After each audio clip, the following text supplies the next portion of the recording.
Oke, Assalamualaikum warahmatullahi wabarakatuh. Selamat malam Pak Wawan. Kami berempat akan mengerjakan tugas besar mata kuliah full stack.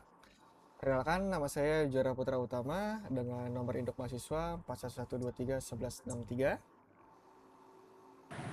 Perkenalkan, nama saya Izzuddin Adam Muhammad Al-Qasam dengan NIM 4112311057. Perkenalkan, nama saya Riko Budi Saputra dengan NIK 4112311063. Perkenalkan dengan saya Raymond dengan NIM 4112311060. Sekarang kita akan lanjut dengan sesi mempresentasikan demo aplikasinya. Tapi sebelum mempresentasikan demo aplikasinya, izinkan saya untuk mempresentasikan spesifikasi dari aplikasinya, mulai dari back-end-nya, desainnya, dan lain-lainnya. Oke, berikutnya saya akan menjelaskan spesifikasi projectnya ya, dan beberapa tools yang saya gunakan. Yang pertama, saya menggunakan Figma. Jadi saya menggunakan Figma untuk mendesain projectnya. Tapi sebelum ini terjadi, saya itu yang pasti ada berdiskusi juga dengan stakeholder seperti apa sih spesifikasinya. Nah, setelah saya menguraikan spesifikasinya, barulah saya buat desainnya. Nah, ini kurang lebih desain-desainnya. Terus ini contoh komen dari stakeholdernya.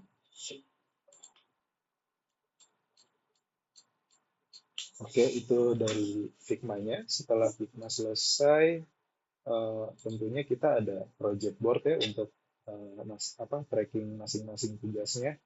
Jadi mulai dari meeting get requirement, di sini saya catat, bahkan ada attachment-nya, di sini saya berkomunikasi via WhatsApp, dan seterusnya. Jadi si Trello ini saya gunakan untuk manajemen tracking di project ini. Nah, saya tuh mulai dari ada task, ini saya misalkan mendapatkan task atau mau mengerjakan task, saya kerjakan di sini. Setelah itu saya geser ke start, terus saya geser ke proses, terus kalau misalkan sudah komplit, itu saya geser ke komplit. Jadi di sini historinya sudah cukup baik dimaksimalkan untuk penggunaannya di project ini. Nah, itu Figma dan Trello-nya. Terus untuk pengujian endpoint, di sini saya menggunakan Requestly ya. Saya tidak menggunakan Postman karena Requestly-nya ini cukup ringan. Terus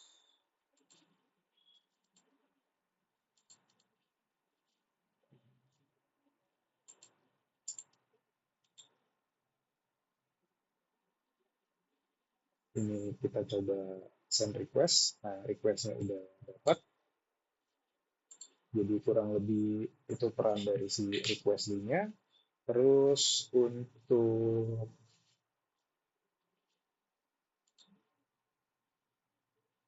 Firebase ini merupakan tool di mana saya mendeliver aplikasinya agar bisa digunakan oleh si stakeholder. Dari stakeholder nanti akan didistribusikan ke tim sales-nya. Itu untuk yang peranan Firebase-nya. Kalau ini untuk repo push-nya, jadi ini untuk over the air. Jadi kalau misalkan ada update, nanti langsung directly push ke aplikasinya langsung.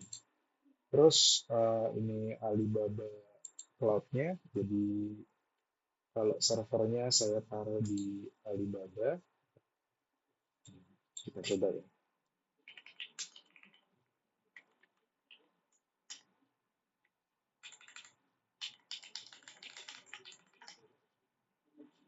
Oke. Nah, ini untuk environment dev-nya itu statusnya online. Jadi itu kurang lebih SSH-nya. Terus untuk version control ya, saya hampir kelupaan. Nah, version control itu kita menggunakan GitHub ya. Jadi ini salah satu repo dari backend-nya. Ini merupakan komen untuk CI/CD-nya ke VPS Alibaba. Jadi once kalau misalkan ada update yang masuk ke dalam branch ini, branch dev, maka akan automatically di restart dan langsung di-up-kan kembali untuk task yang di-deliver. Terus ini ada mail service-nya. Mail service-nya saya menggunakan Brevo karena 300 usage ya per bulan. Ini gratis dan cukup baik.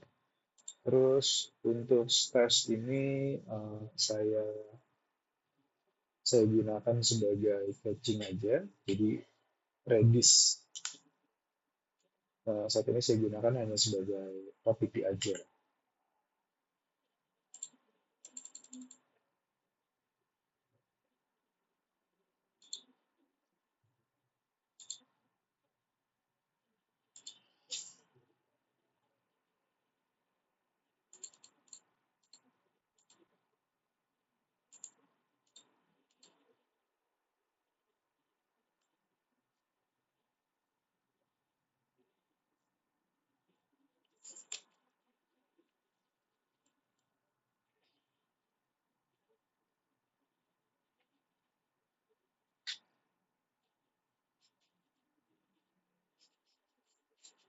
Oke, kurang lebih seperti ini.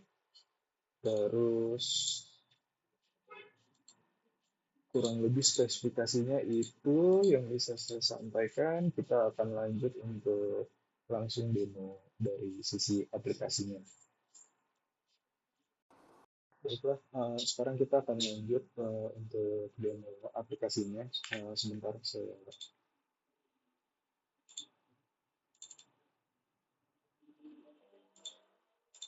Oke. Nah, sekarang kita akan coba mendemonstrasikan bagaimana cara meregister satu user ya. Jadi karena ini aplikasi internal, untuk registrasinya pun memerlukan langkah-langkah khusus. Jadi kurang lebih langkah khususnya mengetuk icon ini 5 kali, nanti akan muncul secret passwordnya. Apabila sudah tervalidasi secret passwordnya, maka akan muncul satu tombol register di sini. Nah, sekarang kita coba register email kampus aja.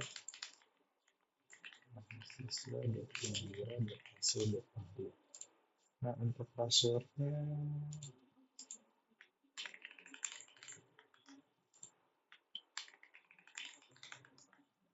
ini ada role ya, user sama admin. Jadi kalau user itu hanya bisa melihat list yang dia input. Tapi kalau admin itu bisa melihat keseluruhan list. Nanti akan saya jelaskan. Sementara kita lanjut untuk register. Nah, registernya sukses. Sekarang kita coba login dengan email tersebut.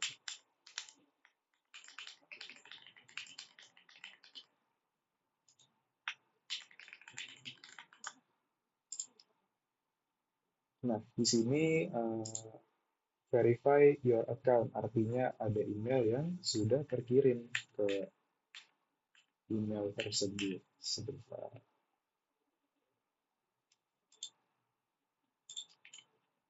Buka emailnya.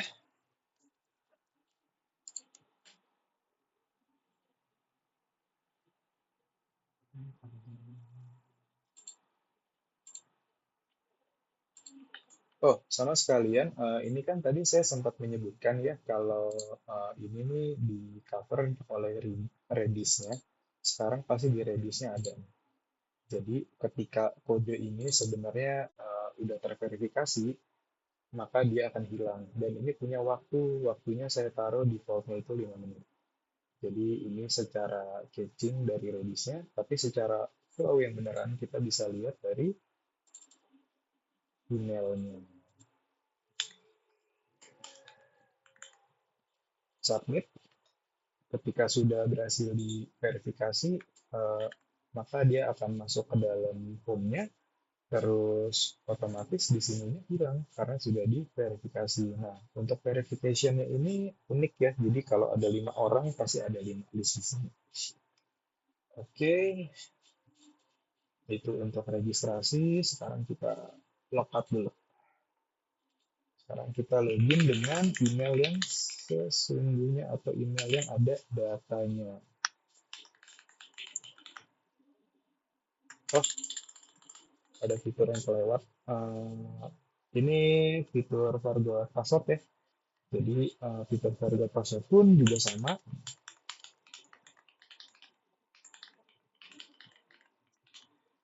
Jadi harus ada email ketika di submit, terus akan melakukan verifikasi tentunya seperti yang telah tadi saya jelaskan. Untuk sementara kita nggak usah cek emailnya untuk mempercepat proses aja. Jadi ini langsung kita kopas ke sini. Submit. Nah, setelah akunnya di verify, barulah kita input password barunya dan otomatis di sini udah hilang. Tuh. Oke, kurang lebih itu. Untuk yang forgot password, saya tidak akan mengubah passwordnya. Kita lanjut login dengan email yang ada datanya. Nah, ini aplikasi dari sales app ya. Jadi ada sales order, tentunya ada delivery order, ada invoice, commission, dan master. Nah, di master ini akan saya jelaskan dulu. Jadi di master ini merupakan produk-produk utamanya nih. Jadi di produk ini kita bisa menginput produk, terus kita juga bisa mengedit produk. Jadi kalau misalkan input produk, kita bisa menginputkan seperti ini. Unit price-nya 123, 123. Ketika disubmit, maka si tes ini ada di atas ya. Terus ternyata ada kesalahan, bagaimana cara editnya? Tinggal diklik aja. Nanti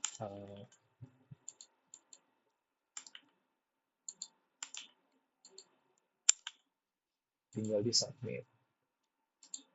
Atau semisalkan nggak jadi, bisa di delete aja. Terus ini untuk customer pun juga sama, di create, semisalkan tes, ini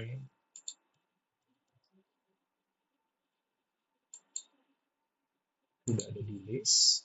Kalau misalkan mau diedit, ya kurang lebih seperti itu. Ini commission recipientnya, ini mengarah ke penerima komisinya. Jadi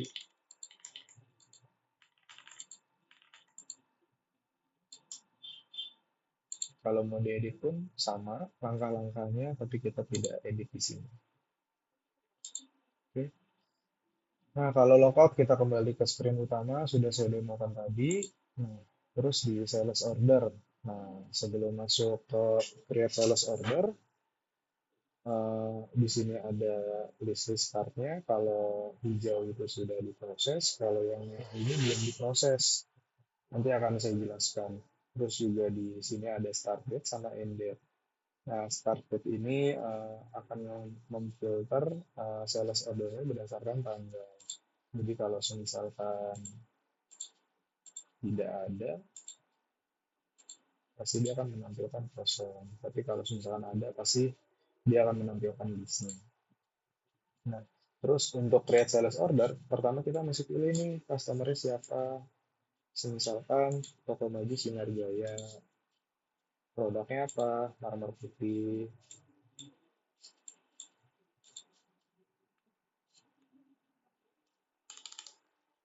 Terus kuantitinya misalkan 99. Terus ada penerima komisi, ini wajib diisi, misalkan penerimanya di Pratama. Terus unit commissionnya, misalkan dalam satu unit produk dia dapat keuntungan 1.000 gitu. Jadi 1.000 ini dikali dengan kuantiti yang terjual. Nah, untuk resipien ini hanya di maksimal 3. Jadi eh, ini adalah yang di request dari ownernya. Dia mau ada 3 aja dulu. Nah, untuk SOD, misalkan defaultnya adalah hari ini, terus sales name-nya tentunya pasti si ini ya, Andi Pratama. Nah, untuk days term ini, misalkan kita input 1 hari, terus kita submit. Nah, pada saat submit, otomatis dia akan ada di list dari sales order ini. Terus yang warna merah ini artinya kan belum diproses. Jadi kalau misalkan diklik, dia harus memulai proses nih, atau misalkan nggak jadi gitu, di delete aja. Tapi itu sesuai kebutuhan. Nah, sebelum proses sales order, kita masih bisa mengedit sesuatu di sini. Kalau misalkan ini nyatanya status gitu.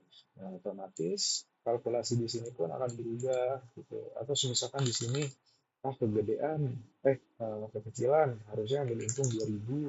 Nah, ini masih bisa diedit atau mau menambah resipien gitu. Nah, sekarang di sini kalian harus menentukan sales order date-nya. Nah, misalkan sorry, bukan menentukan, apabila mau diedit masih bisa di sini. Nah, terus dasternya nggak mau diedit. Nah, kalau misalkan semua sudah valid informasi yang di sini, maka kita bisa melakukan proses sales order. Nah, ketika sudah melakukan proses sales order, nanti yang tadi saya bilang hijau ini sudah diproses, maka ketika diklik, dia ini akan bentuknya PDF. Nah, mungkin kalau ini sekiranya kekecilan, kurang lebih PDF-nya seperti ini.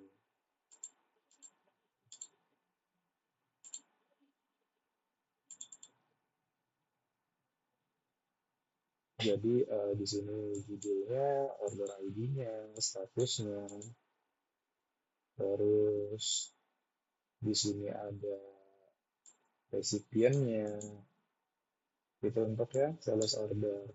Nah, kalau sudah seperti ini bisa di-share nih, bisa di-share. Nah, kalau di-share ini biasanya akan muncul nih, kalau misalkan Anda menginstal WhatsApp, di sini bisa langsung di-forward via WhatsApp. Nah, itu untuk yang sales order. Jadi ketika sales order ini diproses, maka otomatis dia akan menghasilkan delivery order. Nah, tapi sebelum itu, kita tes dulu nih untuk fiturnya, untuk yang filter. Muncul kan ya tanggal 1 Juli. Terus kita ke sales order untuk memproses delivery ordernya. Nah, kalau untuk di delivery order ini, si Andi Pratama itu tinggal menginputkan delivery order date-nya. Misalkan delivery order date-nya mau di hari Jumat. Nah, setelah itu proses delivery order. Nah, kalau misalkan delete delivery order, jadi ini dihapus dari list delivery order, lalu di sales order itu akan berubah jadi merah lagi. Nah, sementara kita tidak akan mengecek yang ini, tapi kita melanjutkan proses delivery order.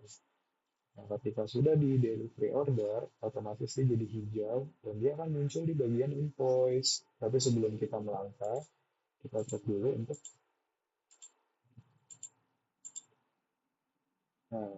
SODate yang range tanggal segini tidak ada. Tapi kalau misalkan kita rubah, itu ada. Nah, terus apa yang terjadi kalau kita masuk ke dalam yang list yang hijau ini atau yang sudah diproses? Jadi ketika masuk, otomatis dia akan menghasilkan PDF. Dan PDF ini bisa di-share seperti yang tadi saya jelaskan di awal. Nah, untuk delivery order, itu kurang lebih seperti ini. Jadi dia hanya list-listnya aja, tanpa menampilkan resi penerima komisinya. Terus kita lanjut ke proses invoice. Nah, proses invoice ini, eh, nah ini dia si Andi Pratama. Nah, jadi kalau misalkan proses invoice-nya itu mau dikirimkan ke kliennya, eh, misalkan tanggal 7, terus di komplit, otomatis kan dia akan diproses ya, terus dia akan jadi eh, mana sih Andi? Oh ini dia. Nah, akan menjadi warna hijau seperti ini. Nah, kurang lebih sih untuk PDF-nya seperti ini ya. Nah, terus berarti sekarang kita bisa lihat commission-nya dong. Oh, commission ini tidak akan langsung muncul, tapi jadi kan sebentar kita mengacu ke Andi dulu ya. Nah, si Andi, nah si Andi ini melakukan eh, invoice ordernya itu di tanggal 7. Nah, ini hubungannya sama days term tadi yang diinput di awal. Jadi karena diinputnya days term 1, maka penagihan itu otomatis di plus 1 dari tanggal 7, jadi tanggal 8. Nah, di sini saya cantumkan tanggalnya. Terus, apa yang terjadi kalau udah tanggal 8? Nanti, kalau sudah tanggal 8, maka dia akan muncul di bagian sini, di commission. Nah, di commission ini seperti apa cara kerjanya? Nah, cara kerjanya di commission ini biasanya akan dihandle nanti oleh si admin ya. Jadi role user ini sebenarnya nggak bisa masuk ke sini untuk melakukan masuk ke sini bisa untuk melakukan kegiatan untuk merubah jadi yang hijau dan merah ini belum bisa, hanya melihat aja. Nah, kalau yang hijau ini artinya dia ini udah di checklist penerima komisinya semua. Nah, apa yang terjadi kalau udah di checklist ya? Kalau udah komplit, dia otomatis akan menjadi hijau. Artinya apa? Artinya yang bersangkutan sudah menerima atau sudah dikasihkan komisinya oleh si admin. Kalau yang belum seperti apa? Nah, kalau yang belum seperti ini. Ada yang baru satu, tapi yang satunya lagi belum. Nah, kalau misalkan kita checklist di sini, ini akan berubah jadi hijau. Gitu. Jadi saat ini untuk MVP 1 kurang lebih seperti ini. Oke, ini logout. Dengan ini ya saya akhiri demo aplikasinya. Kurang lebih ya mohon maaf. Hanya itu saja yang bisa saya sampaikan. Terima kasih.